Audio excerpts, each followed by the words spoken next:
Yes, sir. We are now on the last page of our 8-13I packet. This is a help video to discuss the last page, a very, very important page.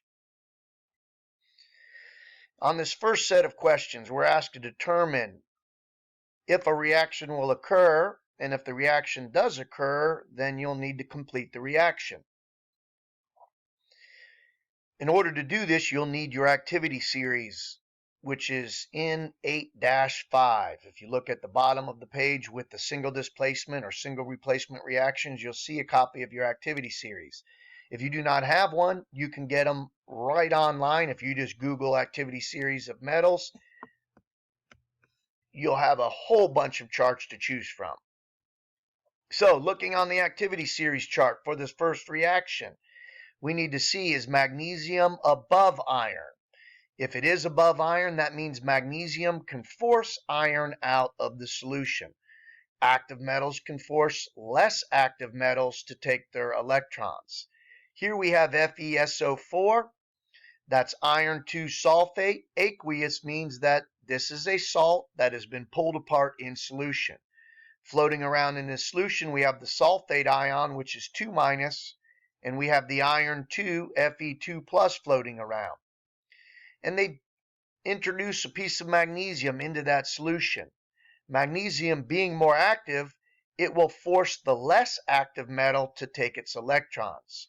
Magnesium has 2 electrons. It's in family Roman number 2, the alkaline earth metal family. And it will force iron ions to take those 2 electrons. And then magnesium will be floating around as 2 plus in the solution. So aqueous means they're floating around, they're pulled apart in the solution. How do I get the formula MgSO4? Well, magnesium got rid of 2 electrons. It's 2 plus. The sulfate ion is 2 minus. So we can crisscross the 2 and the 2 and reduce those to MgSO4. Iron was on the left side floating around in the solution as 2 plus.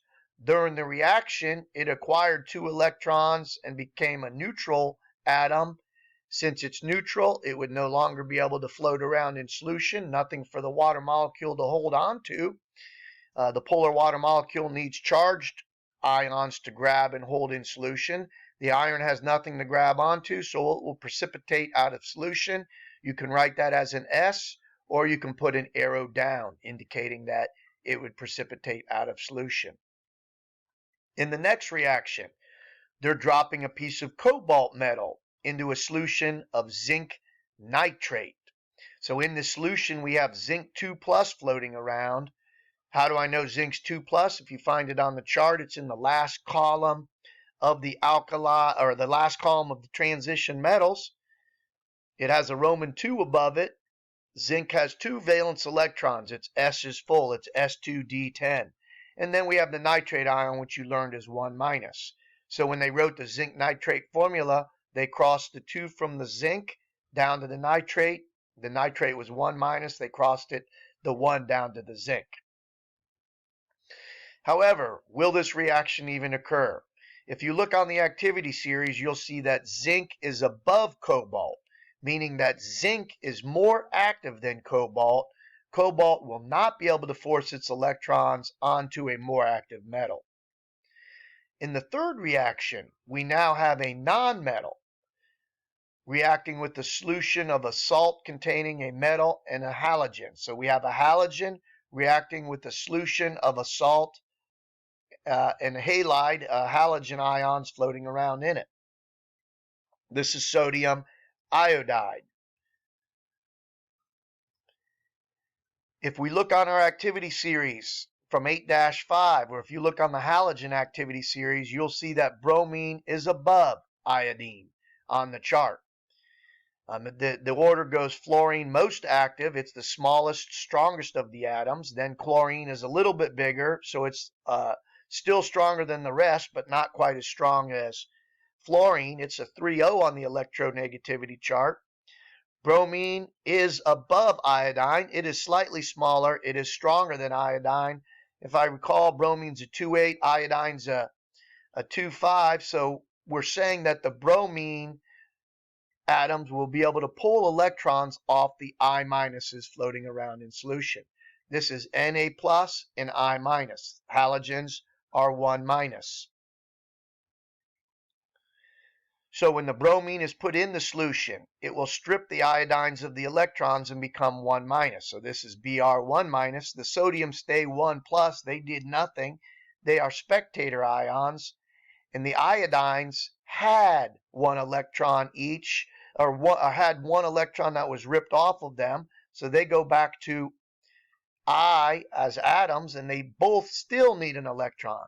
So the iodines will join up. Please note that there should definitely be a 2 written after the I right here.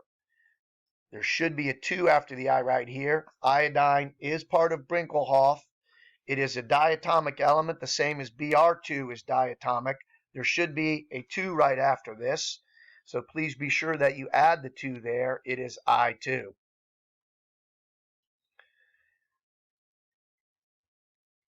In this next group, what we are asked to do is come up with an activity series for metals based on a series of 4 reactions. And this is very similar to a lab that we'll be doing. M is some metal, we don't know what it is. And what they're going to do is drop N, M, this unknown metal, in some solutions. In the first reaction, M is dropped into a solution of hydrochloric acid. We are told that a reaction occurs. We would see bubbling as hydrogen gas escapes from the solution as metal M replaces the hydrogen ions in solution. What that tells us is that M is more active than H. So right away we know that M is more active than H. And if you look down right here, we would write M to the left of H, indicating that M is more active than H. We learned this in reaction 1. In reaction 2, M is dropped into an aqueous solution of copper 2 sulfate. In copper 2 sulfate, there would be copper 2 plus ions floating around. A reaction occurs.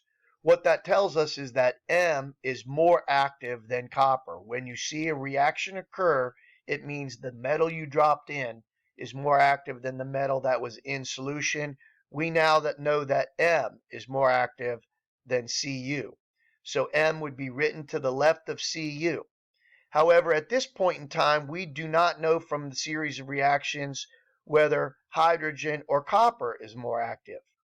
If you look down in reaction 4, we get the answer to that. A piece of copper is dropped in a solution of hydrochloric. No reaction occurs. What that tells us is that copper is less active than H. So that is an H right there. It kind of looks like an M. That is an H. H has greater activity than Cu. We learn that right here. The H is more active than the Cu, and we learn that in reaction 4, which is why there's a 4 written there. In reaction 3, we have nickel dropped into a solution of the unknown metal. We see a reaction occur. What that tells us is that nickel is more active than this unknown metal. We could have used the solution that formed in reaction 1 or reaction 2, because reaction 1 and reaction 2 produces solutions that would now have the M ion floating around in it. If you drop nickel in that solution and we saw a reaction occur, we would know that nickel is more active than our metal. So on our activity series, here we would write nickel to the left of metal M, indicating that nickel is more active than this unknown metal. And that's why there's a 3 there. We learned that in reaction 3.